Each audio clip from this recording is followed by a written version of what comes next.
Hey everybody, welcome to Basics of Digital Painting. I'm Pete Moorbacher. What we do here every week is I give out an assignment, a homework assignment, and then anybody who wants to do it, who's following along in the audience here on Discord, or if you're finding this from YouTube, you can go ahead and do the assignment and then post it on the Discord, discord.gg/huckleberry.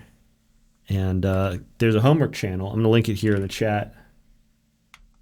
And I every week I upload a reference image in there with some simple instructions, and then you follow it. And then the next week, there's a chance I'm going to go and review your piece, and it's free and available to everybody.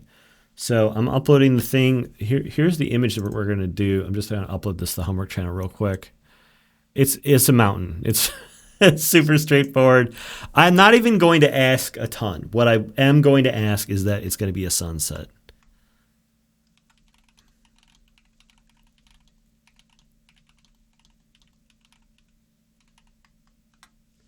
Sunsets are nice, right? Everybody likes a beautiful sunset, long walks on the beach.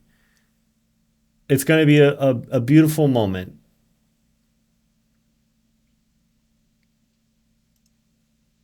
And I'm looking forward to seeing how you all interpret that and see what you do with it. It's already kind of a low cast lighting. You can see from the rocks here, they're kind of hitting on the side of the rock. So it's already kind of a low light.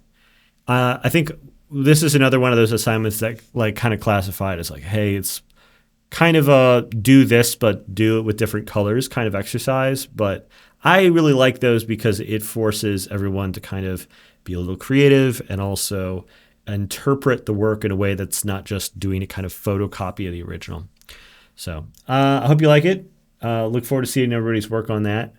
We're going to jump right into it. If you see your work up on the screen share here, feel free to. Oh, did I? Okay, I just realized I messed with the OBS. It's going to mess with the recording a little bit. If you see your work up here, feel free to raise your hand. I'll put you up on stage. If you're not here or you don't want to talk on stage, that's fine. I'm still going to give a crit. But I love to chit chat with people about their work. I feel like that's where we get the most education. So, Amanda, you're first up. Feel free to come on up. Hey, how's Hello. it going? How do you feel about the assignment this week? How'd it go for you? It was interesting. I'm not used to doing fur. He turned out a little bit soft, but Oh yeah, he's got a yeah, little it bit was of a neat to plush look. try something different. Yeah, it's one of those things. You got to learn everyone's got to learn how to draw fur. I mean, at least, you're going to probably have a character with hair or something, right? Not realistic, I'd say. Yeah, it comes up. So it's something that's nice to have in the back pocket. Well, where do you have a hard time? Where do you have an easy time? I don't think there was an easy time with this, but trying to get a lot of the mane to kind of get a bit more crispy was tough. Might be a Procreate problem, but then I was looking at other people's submissions, and I think getting in some finer strands of hair would have helped crisp it up. That is exactly the suggestion I was going to make. So I was going to do a little bit of paint over here. Yeah, you started off with a very soft, generalized look overall. Let's see, is there a way I can get to the home? Every time because of the interface of Discord, if I dip away from the stage, I need to get in here, get the GIF, get back without having a bunch of dead air. There we go. We got your work in progress. Definitely the first half, I was like, oh no, how is this going to come together at all? Well, that's the thing. I always think that pieces, you want them. I've seen painters who do one complete section of the painting and they move on to another complete section, and they're just working their way through finishing every segment of it. But I think this kind of approach where you just leave everything undone until the end and just build up all the substructure underneath, build up all of the big shapes and the overall placement of all the features, and progressively build up all of the things that are underneath all the final details before you do the final details, is the way that a lot of painters throughout history have accomplished creating work efficiently, creating it with a very like strong sense of realism. So I think it's a really good approach, and it does feel the more you like practice it, at first it feels like that it's maybe a little bit unreliable because you feel like you're far away from the finish line all the time. And then there's like a point where everything kind of snaps together at the end. And I think that's normal. What were you going to say? I've done pieces where, say, like with this, like you render out the lion's face and it looks great, and you're like, great, now I have to do the mane, and it's like 10 steps behind the face. I've found it harder to do it that way. Yeah. Trying to focus in on one area first and nail it all down and then do everything else around it while kind of keeping a style and a color palette. It's all very hard. So I think doing an approach where you keep things looser, in general, longer, just so long as you have in this case, you have an underlying structure already established through your early line art, and you're keeping the big blocks of the form there very early. That stuff is, as long as you have that, you always have the ability to like add tighter detail, add more texture, and you're never going to get lost. It gives you context to be able to figure out where all that stuff is going to go. And so I think you had. It's good to see that you had some success there. The thing that I think you're missing on the final pass here, I mean, there's two things I'm noticing. One of them is that at a distance, it does look very soft. There's again, I wonder if this is a thing that with the Procreate brushes you're using, because you have this issue that I keep bringing up, this issue I have where it feels like some of your edges never quite tighten down. There's this really pronounced tapering to the end of these strokes that doesn't feel entirely intentional, and it gives it this like kind of airbrushed look. Yeah, I tried cleaning up a little bit in like some spots on the chin, but I was still noticing like it's still super, super soft. Yeah, because the softness doesn't come necessarily from the details, because I'm noticing you carve in tighter marks, harder edges like along the front of the nose here. But the impression that we're getting is out here at a distance. It's all like the low pass look, like area where it ends up, giving it that look. And so it's got to be these like longer, broader, or these longer transitions. Let me just, where you have, it goes, the softness of it starts very early in the stroke, and so you have this really long taper to stuff. So you have these very long, like low contrast kind of soft transitions that are happening throughout it.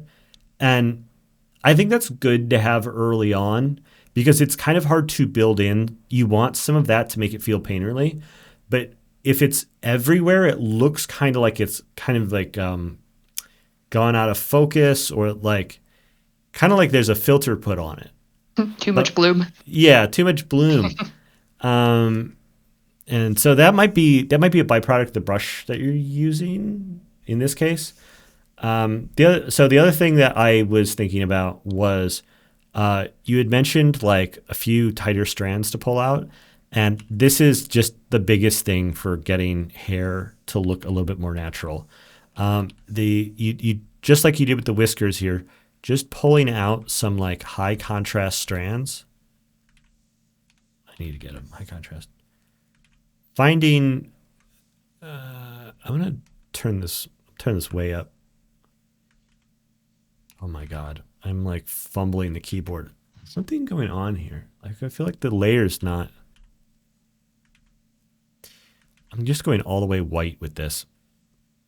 But with flyaways, you also want to have those strands run counter to the flow of the hair, because right now you have everything running very parallel and very natural and very organized. And natural, to get it to look natural, you need to have some disorganization in there too. And so to contrast it, not only do we want individual hairs to break away, but we also want them to break the natural flow of the fur. And if you look at the image itself, we do get those quite a bit, where they run like almost totally counter to the flow of the fur. picking out a few areas to add some crunchy texture as well as individual long strands like this will do a lot. You have a little bit of headroom on your whites here. Like I can lay in white on top of it and I'd still get a little bit of a highlight. And so I think that there's probably room to find either naturally make a little bit of texture in there, or I've seen some people using some textured brushes to really great effect. Who I'm not going to have up, but because I didn't have anything to say about it, but getting a little bit of additional texture in there to simulate the high contrast like noise that we're seeing inside the fur in just a few key areas to bring up like one extra layer of highlight that goes beyond what we have. My texture brush that I use is a little bit, might even work for something like this. But bringing in a little bit of extra high contrast texture it's just like I think last week we were talking about having your marble bust was looking like it was missing a kind of specular sheen. I think the same thing is kind of true here. I'd like to see you come in and make sure that you're getting some nice specular pops in parts, just as like a bit of final detail. Finding like a textured brush or like a brush that does like a really tight mark that you can come in with some final touches. And you don't need to spend a lot of time adding it all over. I think I'm going to talk about this with some other people also. You don't want to go in and like when you see I don't know if this is relevant anymore, but there used to be kiosks at the mall where there'd be somebody who had just drawn like celebrities using graphite, and they would sell like prints of graphite drawings of celebrities, and they would go and they would draw all the individual hairs and whatever with like charcoal, or so they'd scrape them out with charcoal, and they do every single hair, and it's like, wow, look at all the detail. That's not what we're looking for here. I think it's just a matter of finding where we want to add a little bit of additional texture and grit and detail in places to be able to give it one more layer of depth, and like also be able to like provide a little bit of extra focus for the piece. I'm doing a really light job on it here, but I think that there's some really good examples of it from other people doing the homework this week, and just using a textured brush to be able to simulate that instead of having to draw it all out individually. That's really what I'm looking for. Makes sense. Great. Every time I say anything, you're always like, yep, that's right. And I'm like, wow, I am right. I must be really good at teaching. All right. Thanks so much. It's always great to see your work every week. All right. Yeah. All right. Next up, we've got Aberth.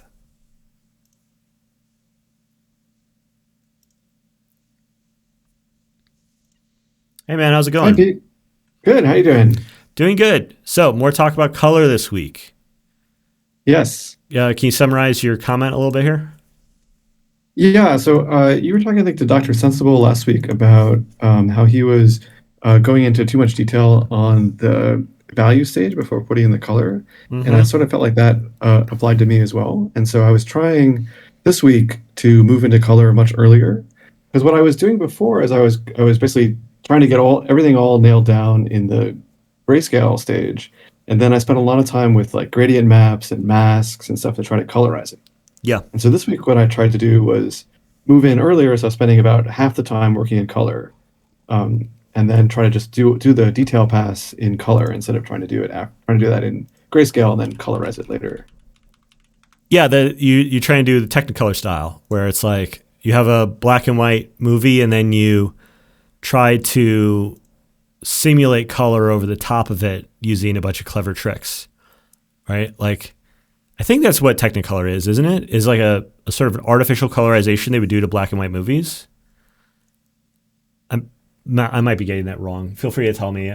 Somebody who knows more about the history of film, you're welcome to like tell me I'm wrong about this. But there's this like there is a history of this in film, and like it always produces kind of a weird result. And so even if you think about even if you look at like classical art, there's a Renaissance painting style that does this, where they do a sepia version of the painting, and then they glaze color over the top of it to colorize the sepia painting. And I know artists that work that way, living artists that work that way in oils, and they will sometimes get very, very detailed before they go through and add color. But when they add those glazes, it's never the final step. There's always a step afterwards that they then have to paint opaquely on top of their color glazes. Man, I'm awesome at talking today. They have to work on top of their color glazes in order to achieve the final details of the painting.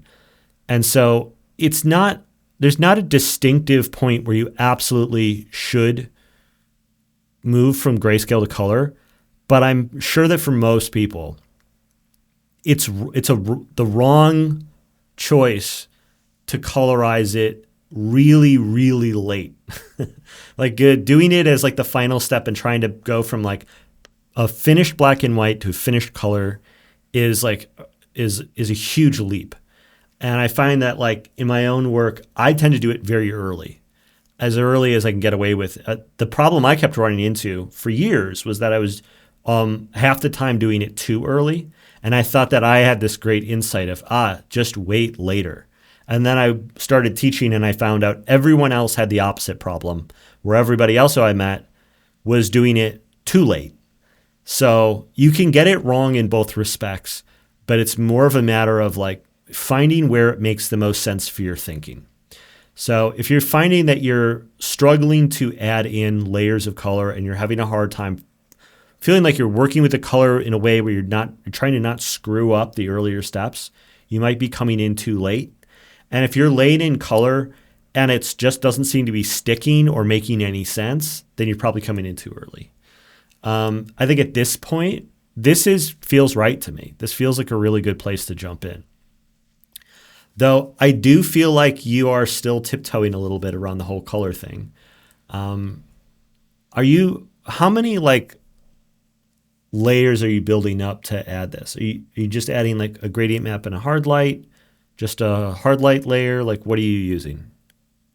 So this one has one gradient map, and then I painted a little bit in the mask because I wanted the background to be a little desaturated compared to the character. I wanted the character to be more saturated. And then on top of that, I did a hard light layer to basically add in some of the greens in the background, and then to warm up the shadows in the fur, because I thought that those shadows were had a different color than some of the other darker areas of the painting. And then from there, I went on top of it in a normal layer. Okay. My recommendation is that when you add something like a hard light layer, you can, and I've got your thing here so I can mess with it at this stage. One of the things I like about this method of working, and I'm going to do a little gradient map here to like give myself a little bit of tone as well. Where's a good one? I got some ones in here I like especially. I'm just trying to remember where they were. What was it? Ooh, this is uninteresting audio. There we go. This is the one I'm looking for. All right. I usually turn this down a little bit. The point of when you have something really monochrome like this, I'm definitely not trying to get the gradient map to like have zones of color where it's like, well, the line is largely orange, so I need to have the orange here. This is more about creating a temperature difference between highlights and shadows. And then the hard light layer, let me pull up the reference so I'm not going totally crazy here. Got the reference off to the side. I was trying to get the image to look a lot more like the reference with the gradient map, but maybe that was not what I should be doing with the gradient map. It depends on the image. I just found that like as time went on, at first I was trying to get the gradient map to like mimic the image as closely as possible. And I still do that every once in a while. But what I do a lot more is I keep leaning back on a handful of gradients that create a temperature separation. So like in this case, you can see how it goes from like cool to warm to cool again. And that gives it a little bit of additional depth, I think. You know, I feel like this has more depth than this. It like gives it a little bit more dimensionality without having like a local color. And I see this sometimes when they, are showing off like a 3D model that's untextured, uncolored. They'll use like a kind of faux clay shader that'll do some of the same things. 3D modelers will. And then when it comes to the actual local color of like, where do I want the fur to be orange versus more yellow, I'm just going to like place that, because there's no gradient map in the world that's going to end up doing a lot of that automatically. And you said how you had a little bit of different, like the background's a little bit more desaturated. I would probably try to achieve this by just giving it a little less juice. So I'm glazing it at a very low percentage, like 10%. And if I felt like I overdid it, I might like either pick 50% gray and glaze over it a little bit to push it back, or I'll take the eraser and stick that down at a lower percentage and I'll start to pull that back. But I'm not going to try to break it off into separate, discrete pieces, because part of the thing I like about working on color at this earlier step is the fact that it can get messy, and that mess ends up creating a lot of happy accidents. Like, part of the reason why I like working black and white into color is because it gives me a lot of opportunities to create hues that I didn't mean on, and it gives me a lot more to like play around with and work with as I'm working through this. So, I've just been using mainly one color and then putting in a little bit more in some parts than in others to be able to build this up. But then, if you feel like you need a little bit more diversity, you want some different yellows in addition to the oranges, you can start to put all that in. And it's all in the same layer. I think that this gives a lot of, it creates a lot of weird little moments. And those, you start to see that some of these bits end up a little bit more orange, a little bit more gray, just because I'm being uneven about it. And that's true of the original reference as well. We have some of these areas that are a little bit more orange and a little bit more gray. And as that starts to become clear, then we have the context to then say, oh, well, actually, maybe this shouldn't be quite so orange. Maybe it should be a little bit more gray. And we can start to shade in, like twist the color a little bit and build up that shading a little bit more intentionally. And having the colors be laid in messy over messy values is producing a lot of weird accidental color that is just going to be like, it's all ready to be sampled. When you get to the next stage and you start working opaquely over the top of it, you have a lot of material to draw from. It's like the more like adjustments I make to the hue and more layers I kind of build up with this, the more I end up with lots of different colors on the canvas that are all like at arm's reach, because I'm going to be using the eyedropper to be selecting all of them. So if I want a little bit more of the yellow up on the main here, I can just, push into a slightly more saturated yellow and bring that in. And the goal is to get it to look broadly like the right colors, broadly like the right temperature, without any specificity for making sure that the foreground and background are perfectly separated, or that different elements are all chopped apart from each other. As I start to like work through it, you can see that some of these black areas are starting to glow a little reddish, which is not necessarily true to the reference, but we do have some glows inside some of these shadows. So I might end up just deciding to keep some of this. And, when I go to paint opaquely later, I can maybe pull it back a little bit, but I still have a little bit of that glow in there that's adding a little bit more life to the color.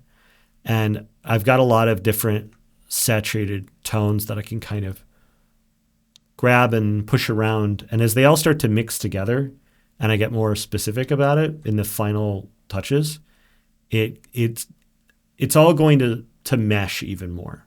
So this stage I think is best suited to being very messy. I'm treating it like I don't usually zoom in at all at this point. It's usually seen from far away. I'll be squinting at it. I'll be spending a lot of time looking at the navigator and I'll be like working with a large brush in very scrubby motions because I want a lot of mixing and overlapping. This is a place where all of the randomness that gets introduced into it is a huge part of like where I'm drawing my colors from. So if I don't get that intermixing, I'm not going to get the colors I need for the next steps. I can see how in this way you're putting a lot more information into the painting than I was doing at this stage. Because by the time I was painting over it opaquely, I was sort of zoomed in and trying to get the textures and edges to be right. Yeah. But I wasn't getting the variety of colors in different locations that you're going to get with this approach. And information is the right word there. It's like there's different dimensions of information here. You know, like the different variety of hues that are in the piece. Well, we've got to introduce those at some point. So we're either picking a lot of colors to paint opaquely, or we're picking colors to kind of mix together and glaze together. It's like they've got to come from somewhere. And I think that they come very naturally from this step when you start just sort of scrubbing around and like leaning a little bit towards one hue or another, you know, moving the wheel a little bit, navigating around here to get some more saturated or desaturated moments. And then from here, I was asking, you know, how many layers are you doing? Because even if you get a result and you're like, it's pretty close, but it's not what I want, I will also sometimes add other blending modes on top of it, like a soft light. If I wanted to say, well, I want to tighten the lighting in a little bit. Like I feel like it's too flat and washed out.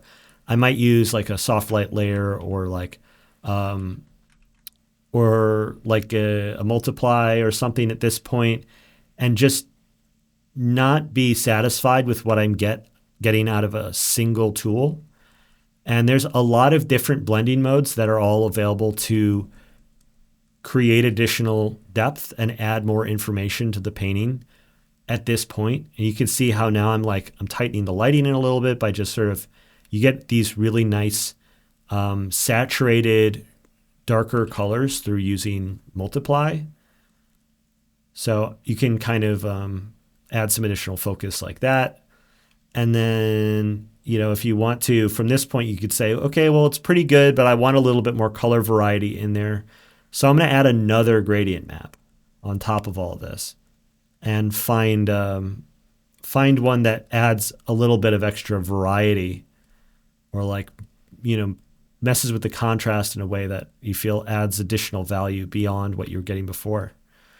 And so layering a bunch of these things together and playing around with the way that they mix together, I think is an essential part of finding the color.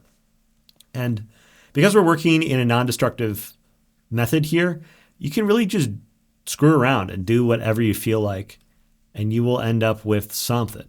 Like, you know, actually this kind of feels a little bit more like the reference here with this like bits of green and some of the washed out whites and stuff. Maybe I'll turn this up and I will mask it off and be like, I want that, you know, just over the top part of the image, skew it a little bit. And once this is all building up, like not only is it building like additional contrast or context for the later stages of, you know, having the overall like colors and values more close to the reference, or, you know, if you're working imaginatively, I do this exact same process where it's like I'm finding more information, more complexity to add to the piece.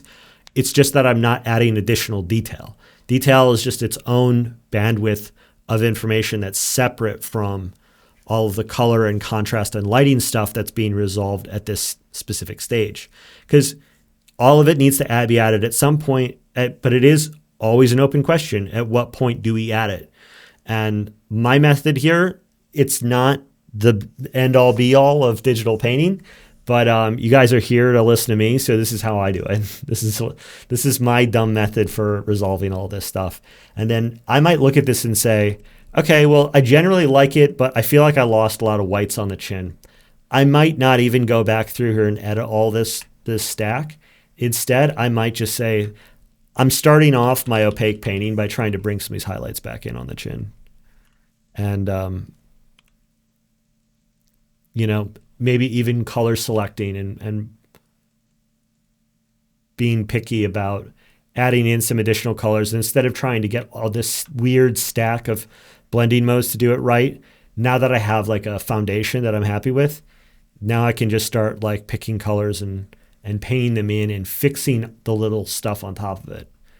And it's like getting all of this right is totally unnecessary, because being right at this point in the process is not the point. It's all about adding like complexity and depth and interest and like, being experimental and discovering what the possibility space is for doing this painting, seeing what looks good to you. Like I think studies are really, useful for us to learn technique. But like, it's supposed to be in service, I think, of a lot of us want to do imaginative painting. And so treating this as like a safe play space to be able to like experiment with color and contrast and like see what happens when we mess with these tools, I think is one of the best things that we can do with a study. So I try to add a little bit of twist on a lot of these assignments to help you guys with that, but like feel free to just always be experimental when it comes to any stage of this process, because the more you stack up these tools and find like ways that they all kind of add up together, the more like options you have when you just start to play around and become inventive, like making your own original stuff. Any questions? I feel like I've gone on deep on a tangent here. I want to see if I lost you. Oh no, you didn't lose me. I'm going to try this. This looks like a lot of fun. I do have a question. So yes, I feel like I have an understanding of the hard light blending mode. It like makes the grays transparent. I get that. Sure. I get multiply. I understand what multiply does. I don't understand what soft light does. Like, is there like intuition behind what soft light is doing? I have an intuition about soft light, but I don't have a definition. Soft light is, with hard light, like black and white are fully opaque, right? And like saturated colors are fully opaque. This is 100% black. It like doesn't blot stuff out the same way. And like same thing with 100% white. It pushes things lighter or darker, but it doesn't like eliminate it does, like if we were to change this to normal mode, you can see how it blots out our detail. It pushes things in the direction of whatever the color is. Like it'll make it more red, it'll make it lighter, it'll make it darker, but it won't actually adjust like the high pass surface detail of things. I don't know exactly how to define that in terms of the math that it's doing, but what I like soft light for is, let's say I feel like something's just looking a bit flat and I want to add a little bit of volume to it. Soft light can be really good for creating, just sort of working in that low pass zone where you can adjust the overall volume of a thing without ever actually having to repaint any of the details. And you're doing that with like a fairly solid black or white and a low opacity. Yes, you can work with just black and white, but then also it passes some saturation down. So if you feel like maybe it's like you want to add a little saturation while you're at it, you're like, it could also use a little bit more color to this while I'm kind of tuning these values. You get kind of, you can do kind of both at once. I think I was on the wrong layer here for a second, but so I'll use it for kind of a softer push while like, just like hard light gives this really hard color push, soft light gives a softer push. And it's good for making big, broad, low pass changes to a thing. So, I mean, I'm working at like really high opacity, solid black and white here. And it'll sometimes, you can really change the overall like volume and general like broad shape of a thing using soft light. Oh, is on multiply? Is that why this is not behaving the way I expected? There we go.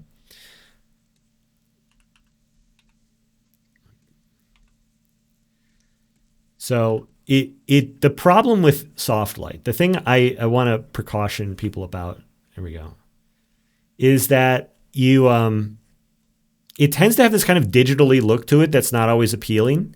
So what I typically do is I just go very headlong into it because it's got such a naturally light touch. And I try to get everything I'm looking for. And then I usually like turn it on and off to make sure I'm not going crazy. And then I'll turn it down to about 50% so that it doesn't end up looking insanely overpowered. And you can see how it's kind of sculpting out the 3D form of the figure just a little bit more. And it's super easy to use as a trick. I've never seen a painting gone like, that guy used way too much soft light. Like it's one of those things where it kind of invisibly blends into the process. And so if I feel like I want to make big, broad adjustments, I'll pull out a soft light layer and just sort of mush the stuff around. And it's a nice little like bit of extra, subtlety to the whole thing. Any other questions? No, that's it. Thank you so much, Pete. I really appreciate it. Yeah, it's my pleasure. Thanks, Edworth. All right, moving on. I probably one fewer person thinking, this will give me more time and I won't run over time. But I'm going to run over time anyway with just 5 people. Nanaboy, are you here? Yeah, Nanaboy's here. Yeah, glad you like it, Jade. It's light but softer. Sean, you got it exactly right. It's right on the tin. Hey, Nanaboy, how's it going? Good. How are you doing? I'm doing good. So you said that the face ended up looking a little flat, but otherwise you're happy with the fur details. Tell me a little bit about it. Yeah. So, I try to keep a pretty standard flow of adding. I think I had the line work first, and then I added like local color, and then built up light and shadow, and then tried to end with more fine details. But I don't like looking back at it. I went in with a textured hard brush at high opacity and tried to like fill out some of the flyaways and edges. Mm-hmm. And then I look at it from a zoomed out point and I'm like, maybe it doesn't even look like I did that very much. So I don't think I was quite as successful as I thought I was being. Mm-hmm. I mean, the texture that you manually painted in, I think looks pretty good. One big recommendation I have here, I'm trying to remember who I intended this critique for because it was like something that was true for a lot of people, but I'm gonna lay it on you. I think that you could be a little bit more selective about where you're putting that all in. When you have these sort of fine, scrapey details over the whole thing, I think it does flatten things out a little bit. I think that picking select areas to be adding those in is going to give you a more painterly look overall. And it's going to even though it's not going to replicate reality, it's going to replicate our impression of reality. So being a little bit more impressionistic about it. So like, especially with like these more out of focus areas, places where the hair is softer and more out of focus, you don't necessarily need to work with softer brush or be more out of focus. You can just do less work. You can just have fewer details. I think you would actually get more value out of these brush strokes if you did less work overall. And so I'd be working with a bigger, chunkier brush to get some of these bigger, chunkier areas feeling, just to create a scale where we go from like fine details in the focus and then larger, chunkier details as we move away from the focus of the piece. Yeah, that definitely speaks to me because I was literally thinking like for the next, however many studies, I need to just like disable the zoom button so that I have to work from a far out point and then I can't like rush in and start making those tiny brush marks. No, I think that at some point, like the nature of digital art is that at some point you do need to zoom in. But you need to plan where you're zooming in and what you intend to do while you're there. Like there's a if you zoom in, like I've made this mistake many times where I went and said, okay, now I need to finish the painting. And so I went through every inch of it, zoomed in, and did all the details, scrubbing over every inch of it, zoomed in. And then I zoomed out and I said, okay, now I'm done. And I thought, I feel like I'm missing something here. It just feels overworked. And you get more out of like, I don't know if there's necessarily a process thing to do it. I think it's more along the lines of like, you need to be aware that it's potentially an issue and you need to like be strategic about planning what segment of this painting is going to have that fine grain detail and where is it going to get softer, because there's nothing that's going to happen about that naturally. I think it needs to be a strategic decision on your part, and you need to be planning ahead a little bit when it comes to how you're working on the painting. Okay. Yeah, I definitely like also have that issue of zooming out and then thinking, oh no, what have I done? Like it doesn't quite come together. And I've even had like the forethought of, this is the area that I want to be highlighted, but my brain has a really hard time working in from the like realistic photographic reference to more impressionistic. Like I have a hard time not filling in all the details that my brain want to be there. I do have an additional piece of advice for you that might help with that though. The other critique I have, you say talking about it being flat. The flatness is not just from the even detail across it. I think you've got these like chunks of value. Like looking through here, there's these big islands, these continents of value that are very close together, right? Like there's all the light parts in the face. That's, you've got that broadly correct, but what you need to look for beyond that is when you look at the reference, see where there's variation within that section. So looking at the reference here, even though there is that kind of big continent of lighter color here, within that space, if we mentally isolate that space, you can also see that there's some variation inside of it. It goes kind of darker through this middle part here. And then it gets lighter as we get close to the tear duct here.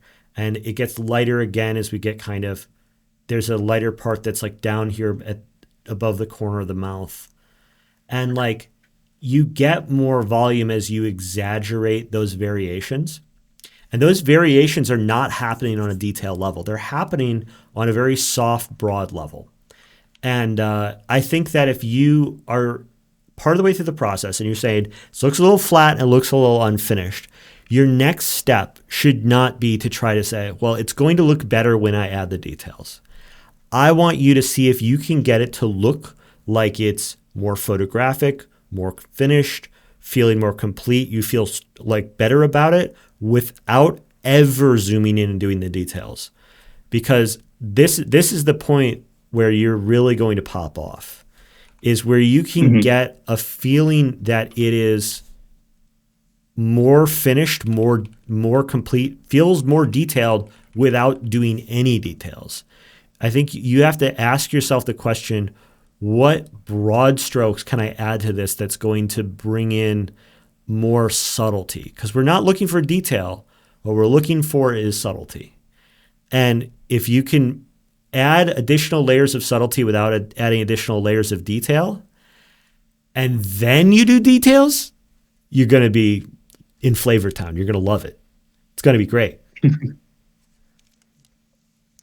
So that was the other thing I was going to recommend, is that flatness that you're getting is not a matter of you're not being precise enough, you're not getting enough details. They're broad changes that are, for some reason my Photoshop is like not displaying correctly. What's going on? It's I feel like was I just painting on the wrong layer? That was probably it. Man, I'm dumb today. It's a matter of building up additional layers of subtlety beyond what you already have. And it's like there's something in everyone's brain that tricks them into thinking that stuff is made of details, that like the barrier between where you are and where you want to be is a lot of little tiny things, because our eye is naturally attracted to areas of high contrast and tight detail when we're looking at the reference, and we say, that's got to be it. That's what's missing. But it's our brain just literally lying to us. And if the more you practice this, the more you're going to start to see it and see through that like fundamental illusion that actually catches a lot of people. And as you develop that skill to see the broad subtleties instead of the details being the main difference between them, you are going to be able to like do a lot of work with a very small amount of detail, and that's going to naturally lead you to a more impressionistic look if you want it. Okay, yeah, I think also related to that and what you were talking with Barth's work was the kind of broad strokes side of it. I noticed when I did that on this painting, I would get a lot of like very digitized kind of hard edge but soft value strokes. And it also broke up the detail too, which is probably why I shouldn't have the details set as early as I did. You're talking about these kind of marks? Exactly. Yeah.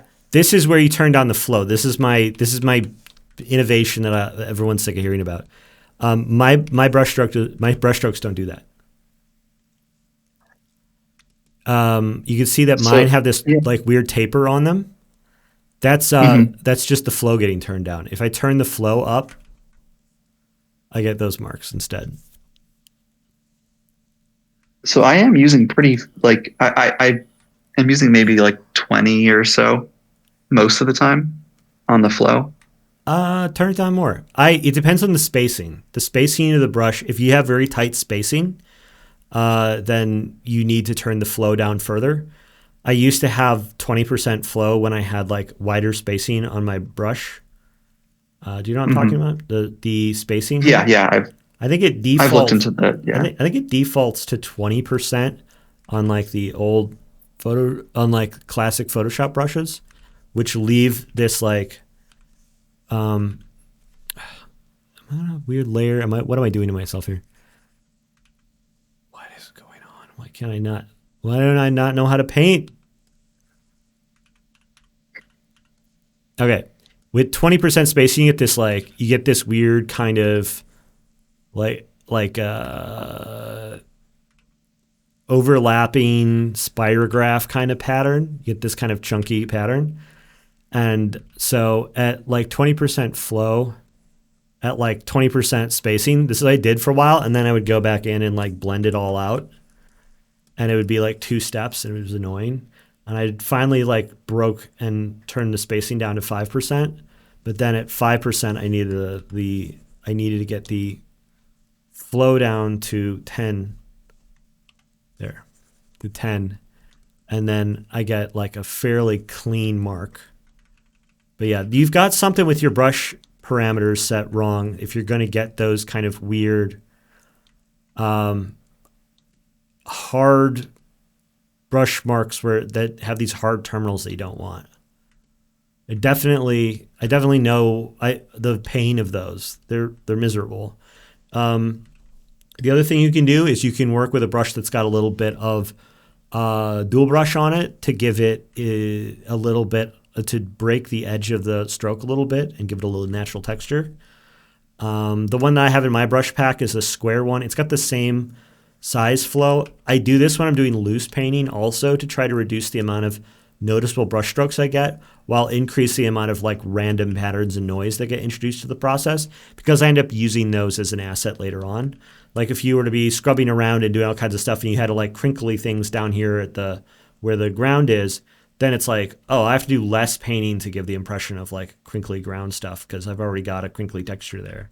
So if you can find a brush that you like that has a little bit of dual brush on it so that you get a broken edge instead of like a smooth or like a perfectly hardened one, then you might actually like the results more. And okay, yeah, I think I need to just do a little more experimentation with that. Yeah, you don't need a ton of brushes. I mean, my brush pack is just possibly the smallest in the game.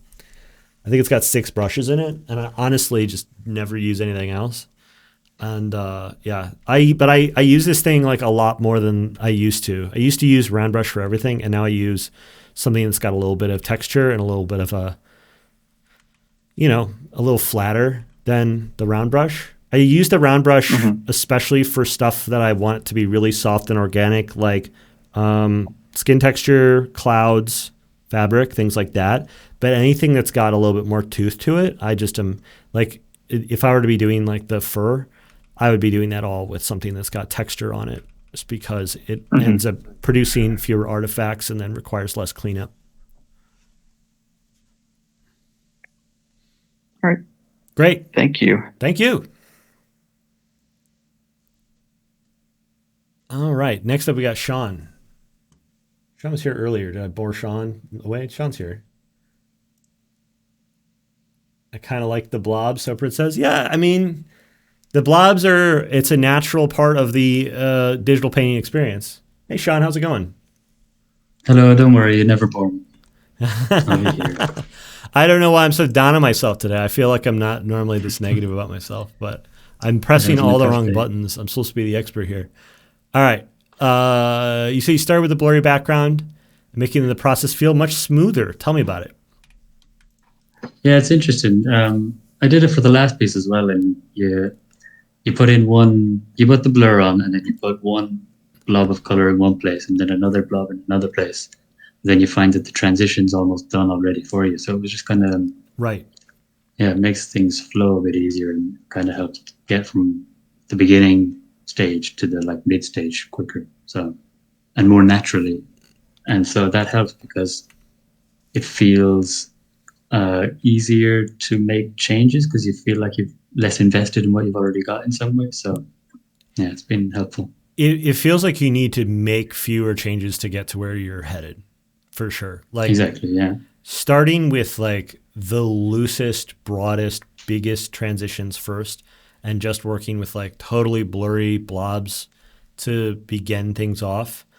It feels like you're skipping to like almost like the end of the process. It's like kind of things that are normally like finalization and cleanup, and you're just like, okay, we're gonna start there, and then you just have to work less to like get everything generally right, and it's nice. Exactly, it's smooth. There was one part in the one from last week's where I didn't even, the little band he had going across his chest. I just left it how it was. I didn't need to like smooth that out, or the gradient was already done. Yeah. Yep. I found that too. It took me a while because that was something I learned to paint doing the exact opposite. I learned to paint I would have a totally flat shape. Start off, with a totally flat segment. And then I would go and start by drawing in like all of the fine detail as early as possible.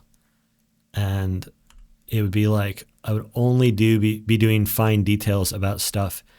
All of the cracks and crevices, all of the folds, all the tiny details. And then I'd be like, okay, now that I have that done, now I need to actually build volume on top of it. And then I would try to like smooth it all out from there. And then I'd have to like go, actually it didn't smooth together, and smooth it out again. And then be like, oh no, I don't have enough depth to it. And then try to add depth to it. And I'd be like, oh no, and now I don't have any detail on top of it. And I'd be like back and forth and back and forth. Yeah. And it would just go, and it'd be like that. And I just figured that was just my life. That's just what painting was. And then at some point I realized that you could just like put in all the big blobs first, and like then you just needed to carve in some slightly smaller shapes into them, and that you were more or less done. And it's like, and I find as well that even if by doing both processes you get to the same result, if you don't like the result, the longer process requires a lot more willpower to undo or redo. Yes. Whereas if it's easy, yeah, because it's always going to be doing things over. So to be able to like comfortably make corrections for yourself is a huge asset. And some people are better at it than others, but certainly if you find your way to something rather quickly and efficiently, there's no harm in just blotting it out and redoing it if it really comes to that. Yeah. So But where if do you feel spent like you an were? hour trying to get the transition? Yeah, where do you feel like you were struggling with this one? I don't know that I got very good texture into the hair. Mm-hmm. I tried to not blend things too much. I'm not sure if I succeeded, but I definitely the hair I did is more stylized than it is in the picture. It's definitely done in a stylized way, so I'm not sure about that. Yeah, I think I had said this about a previous one as well. But I think you need to draw less hair. Okay. I think that the thing that this is missing is some bigger segments, flatter areas. You have the sort of, you've exaggerated the sculpting on the face quite beautifully. But Thank you. there is, then when we get down into like the fur, you've kind of got the anime hair going on where it's like everything's made of a series of points, kind of got Goku hair. And then each of them also has their own nice soft gradient to them where they're like Just rounded. Feels wrong to end hair in a straight line. It has to come to a point. You don't think that you can do a block of hair where it just like comes No. together as a block, a rough block? Because I think that Well, a the willingness. picture's telling me yes, but my heart is telling me no. I think that considering it as like some larger shapes and treating it as some larger shapes could do you a lot of good as far as adding diversity to the overall pattern. I think that the more variation that you can build into the pattern by making some areas that are larger, flatter, that would add a lot to the sense of it being natural. But also, I mean, natural, I don't just mean realistic, because I don't think realism is necessarily the goal here.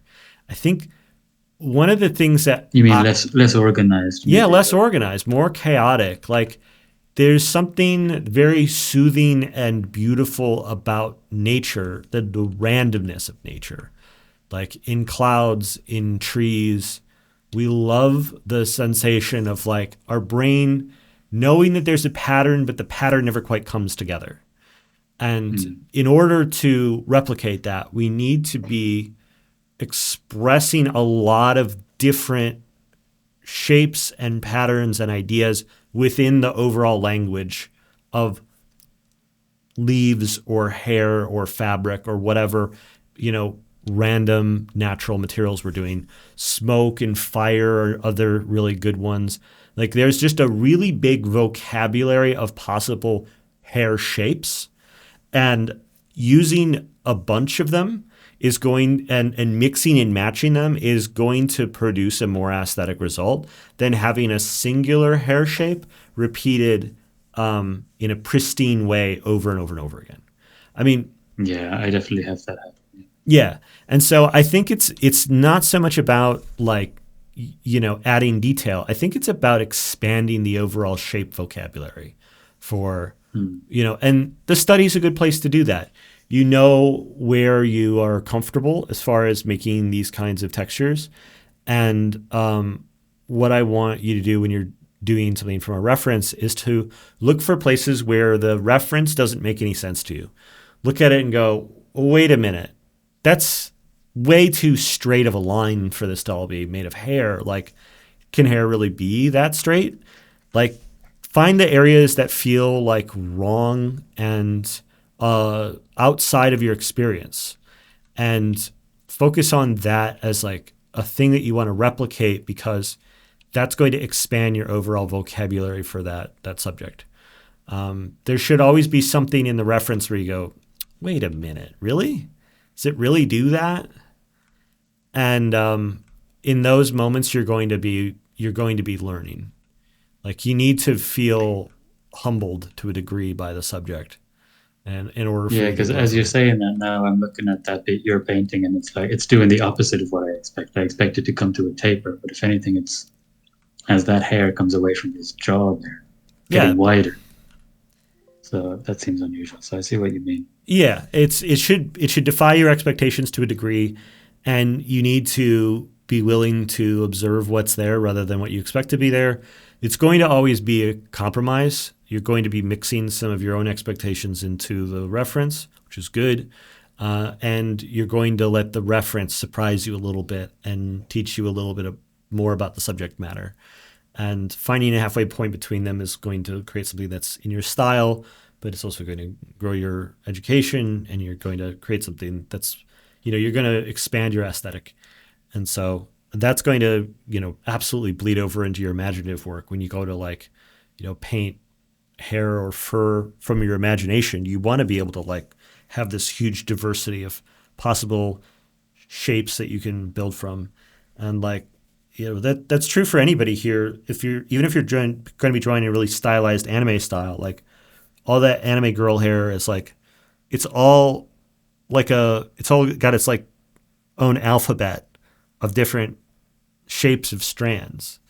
There's within any of these natural materials, there is just a finite number of Lego pieces that all snap together, and there's only so many different broad categories of types of hair and hair chunk shapes and we get by kind of reducing the complexity a little bit by doing something like making anime Goku hair and being oh, it's a shorthand for fur, and it's uses a fewer variety of shapes. And I think that there's something very beautiful about that, and I think it's a very human approach to reproducing the natural world. But I think that the more that we consciously build up our vocabulary, our visual vocabulary like that, the more control we have. And yeah, I think in this case, it's something that I think you could expand the vocabulary in the hair a lot more, and you would get more out of it. Yeah, because I've gone for more of a lot of my shapes there are the pointy triangle anime shape. Mm-hmm. But I wonder, is there a trade-off between shape and flow? Because that's what I was trying to aim for, is a sense of flow and movement. But I wonder if there's obviously if you go too flowy, then you just have a triangle. Or spike, you know what I mean? Sure. Well, I think What that do you think of that? the flow thing is something I do think about quite a lot. In the reference here, we have this bit of turbulence under the ear here, where it's all flowing very naturally here, and then we end up with this weird little eddy where it kind of bunches and goes in an odd direction.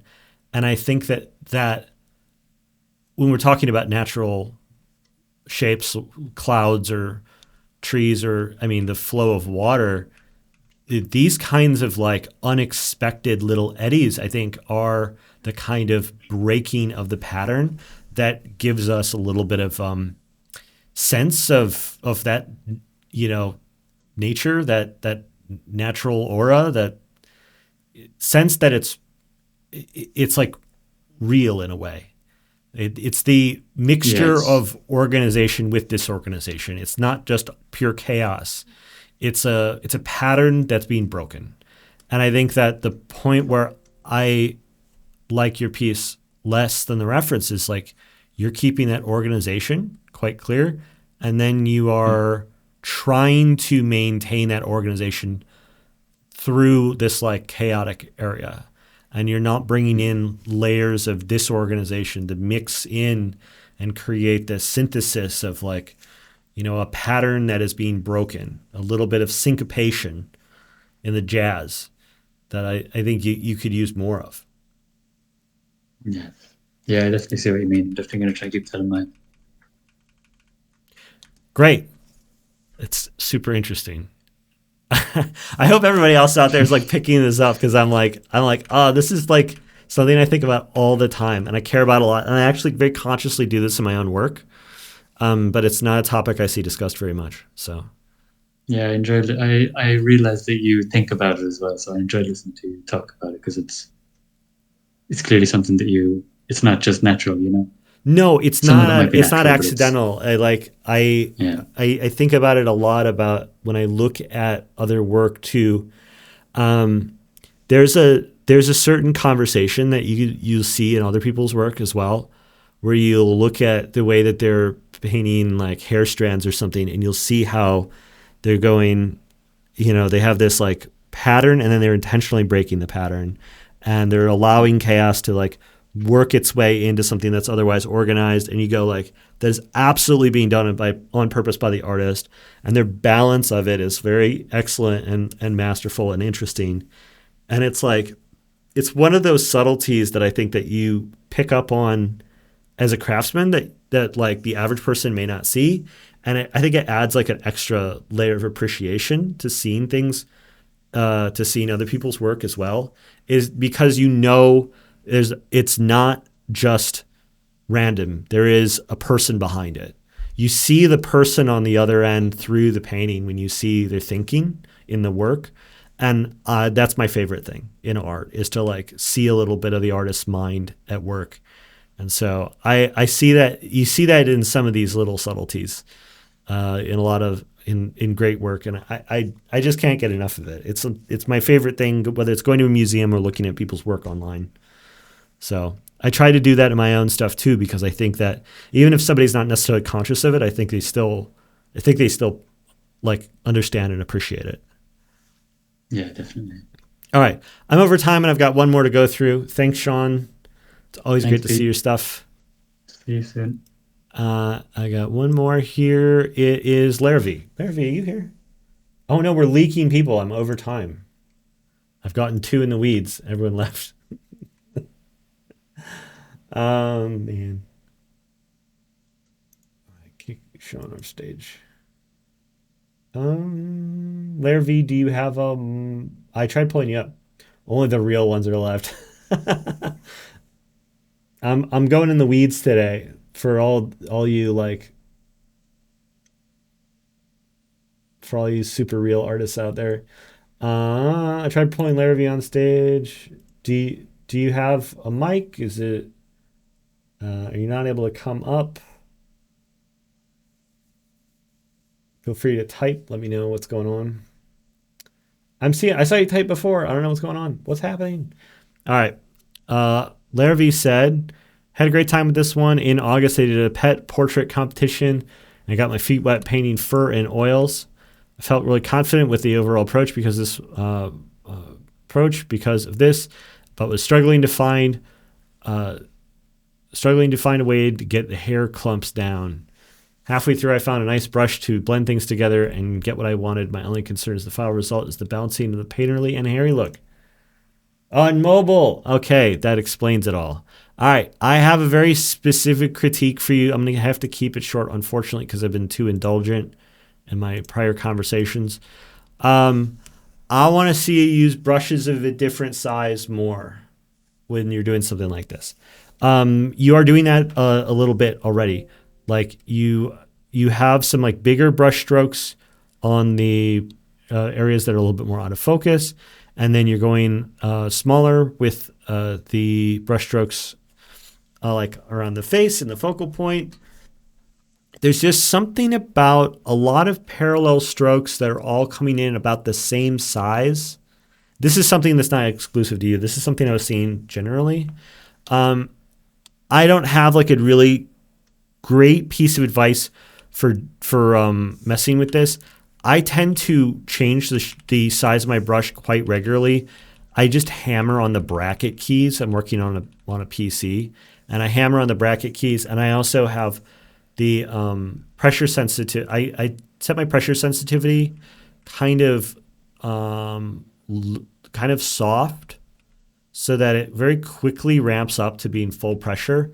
And that means that I'm using very, very light pressure and using almost none of the overall size of my brush most of the time. But you can see just the slight pressure change ends up with like really different sized marks. And so yeah, I get a lot of naturally differently sized brush marks working with the same sized brush. And so I really have to go out of my way to make like marks that are sort of a consistent size. I think that there's a look to brushwork when the brush is all coming in about the same size. I'm wondering if it might actually be that you have your tablet set to be too firm, or you have to press too hard to get the full stroke. I found that like if I have my tablet settings wrong, I'm grinding all of my strokes and I'm pushing hard and I'm trying to get the full stroke out every single time. And I get really similarly sized marks, but also my hand gets really fucking tired. My hand gets so tired and sore. I lose the ability to work after a couple of hours. I get really bad wrist pain when I have the tablet set like this. And so I set my tablet to require a feather touch all the time, in part for my hand and wrist health. But then it's got the added benefit of the marks all being a little bit random from each other in the size because they're getting slightly different pressure sensitivity because it's very, very sensitive. And that'll add more variation into the stroke. So I don't think it's necessarily a matter of being mindful to constantly be sizing your brush up and down. I know there's like a hotkey. I think is it Control Alt right click or something? Yeah, Control Alt right click. You can really quickly size your brush up and down, and if you don't want to use bracket keys. This is probably the sensible way of doing it, but I didn't learn this until after I'd already built up muscle memory for like using the bracket keys. So I have the right click on one of the rocker buttons on my tablet pen, so I can quickly do this. The other thing that drives me nuts, was it up and down changes like the hardness? Ooh, that's so gross. Yeah, up and down changes the hardness. So Control Alt and then right click. But I don't think you need to do that. I'd say make the brush big and then turn your tablet sensitivity up like one notch. Even one notch I think is going to change a difference. And like seriously, like this is a message for everybody. Whatever the default pressure sensitivity is on your tablet, soften it up by at least one notch. Get used to using a feather touch as much as possible. You will get so many fewer injuries. There are so many young people I see that need surgery on their hand and wrist as a result of grinding the shit out of their tablets. It'll save on, if you have a screen tablet, it'll mean you're scratching your screen less. Your hand will wear out it'll take way longer for you to wear your hand out. You will not be dealing with RSIs as much. Softer touch is better. Delia's out here grinding the tablet nib down to nothing. Yeah, if you're like changing out your tablet nib every month, your pressure sensitivity set too firm. Set it, just go one softer. That thing, the sensitivity on it is like really wild. The full range of it is not necessary. I think just one softer, it'll change your life, I swear. Take a look. You do get hand cramps? Yes. I guessed it. I guessed it based off of your JPEG. I could see into your hand through the screen. So you should have to believe me. Turn your tablet softer just a little bit. It'll take a minute getting used to. After a day, you will be very happy that you did. It'll change things for you. All right, that's it for this week. I'm going to go over the assignment one more time really quick before we get out of here.